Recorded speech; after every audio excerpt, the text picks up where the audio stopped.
ప్రభువా, తరతరముల నుండి మాకు నివాస స్థలము నీవే. పర్వతములు పుట్టక మునుపు, భూమిని లోకమును నీవు పుట్టింపక మునుపు యుగ యుగములో నీవే దేవుడవు. నీవు మనుషులను మంటికి మార్చుచున్నావు. నరులారా తిరిగి రండి అని నీవు సెలవిచ్చుచున్నావు. నీ దృష్టికి 1000 సంవత్సరములు గతించిన నిన్నటి వలె నున్నవి, రాత్రి అందరి ఒక జాము వలె నున్నవి. వరద చేతనైనట్టు నీవు వారిని పారగొట్టి వేయగా వారు నిద్రింతురు. ప్రొద్దున వారు పచ్చగడ్డి వలె చిగురింతురు.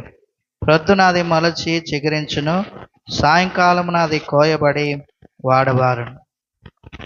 నీ కోపం వలన మేము క్షీణించుచున్నాము, నీ ఉగ్రతను బట్టి దిగులు పడుచున్నాం. మా దోషములు నీవు నీ ఎదుట నుంచుకొని ఉన్నావు. నీ ముఖకాంతిలో మా రహస్య పాపములు కనబడుచున్నవి. నీ ఉగ్రతను భరించుచునే మా దినములను గడిపితిమి. నిట్టూర్పులు విడిచినట్టు మా జీవితకాలము జరుపుకొందుము. మా ఆయుష్కాలము 70 సంవత్సరములు, అధిక బలమున్న ఎడల 80 సంవత్సరములాగును. అయినను వాటి వైభవము ఆయాసమే, దుఃఖమే. అది త్వరగా గతించును, మేము ఎగిరిపోదము. నీ ఆగ్రహ బలం ఎంతో ఎవరికి తెలియను. నీకు చెందవలసిన భయము కొలది పుట్టు నీ క్రోధం ఎంతో ఎవరికి తెలియను. మాకు జ్ఞాన హృదయము కలుగునట్లుగా చేయుము.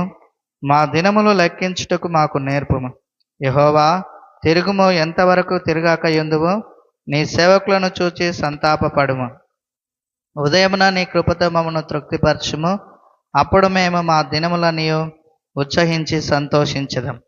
నీవు మమ్మను శ్రమపరిచిన దినముల కొలది, మేము కీడును అనుభవించిన ఏండ్ల కొలది మమ్మను సంతోషపరచుము. నీ సేవకులకు నీ కార్యమును కనపరచుము.